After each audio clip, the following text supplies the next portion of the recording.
Salut, aujourd'hui on s'attaque au camembert, un des fromages les plus connus en France. Le camembert, c'est un fromage à pâte fleurie que tu sauras faire dans 5 minutes, alors accroche-toi bien, la recette est vraiment pas compliquée à faire. Pour commencer, je vais partir avec 10 litres de lait cru, directement récupéré à la ferme.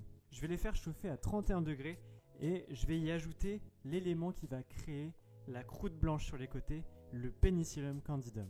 J'en mets 1/8 de cuillère à café.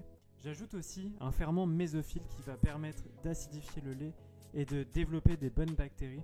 J'en mets 1/8 de cuillère à café également. Ensuite, je mets un autre élément qui est le Geotrichum candidum et je mets 1/16 de cuillère à café. Après ça, je vais laisser réhydrater tout ça pendant 5 minutes, puis je vais tout brasser pendant 1 minute pour bien l'incorporer au lait. Je vais maintenant laisser tout ça maturer pendant 30 minutes afin que ça puisse bien proliférer à l'intérieur.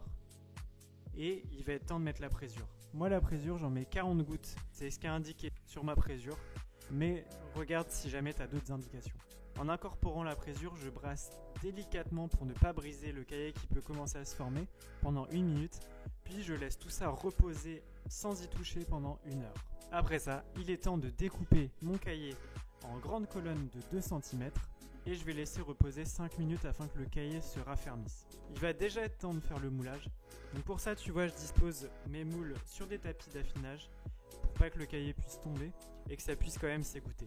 La vraie technique, c'est d'y aller avec une louche toutes les 45 minutes dans chaque moule, puis de revenir toutes les 45 minutes remettre une louche. Mais moi, comme j'ai moins le temps que ça, je vais en mettre au maximum, je vais attendre que ça s'égoutte et je vais recombler au fur et à mesure.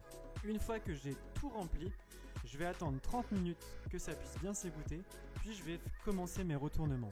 Pour mes retournements, il va falloir que je les retourne 10 fois espacés de 1 heure.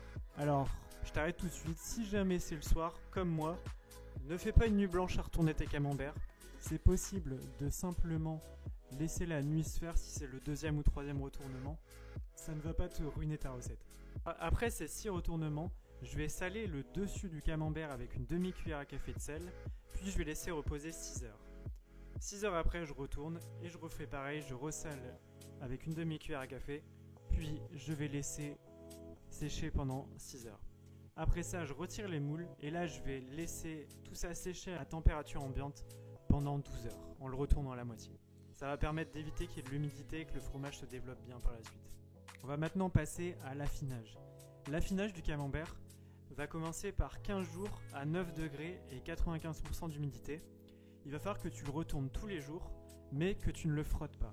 L'objectif, c'est que le Penicillium candidum puisse bien développer sa croûte blanche sur le côté. Au bout des 15 jours ou un petit peu après, tu verras, quand c'est bien recouvert, tu vas pouvoir emballer tes camemberts. Pour ça, moi j'utilise du papier cuisson de boulangerie, en fait c'est du papier ciré micro-perforé. Il y a aussi des papiers d'affinage spécial camembert que tu peux acheter. Et l'objectif, c'est d'avoir quelque chose qui permet au fromage aussi de respirer. Je te montre rapidement comment l'emballer. Tu plies les deux côtés, il faut que ça recouvre à peu près les 3/4 du camembert. Puis les deux autres côtés qui ne sont pas pliés, tu viens les rabattre et mettre un petit bout de scotch, et c'est aussi simple que ça.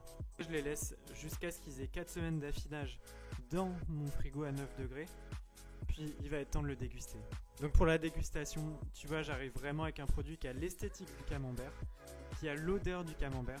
Et une fois que je le découpe, je peux te dire qu'il a vraiment un goût de champignon comme on retrouve dans les vrais camemberts. C'est vraiment un plaisir à déguster. Et c'est ce qui est vraiment génial d'essayer de faire ces fromages soi-même. Ça prend du temps, mais en fait c'est le plaisir de partager ça. Si jamais tu souhaites commencer à faire ton fromage à la maison, je te remets le lien vers mon site et aussi vers un e-book qui va te regrouper 7 recettes de fromage que je te mets en vente pour commencer à faire ton fromage à la maison. Je te laisse aller faire un tour et je te dis à bientôt pour une prochaine recette.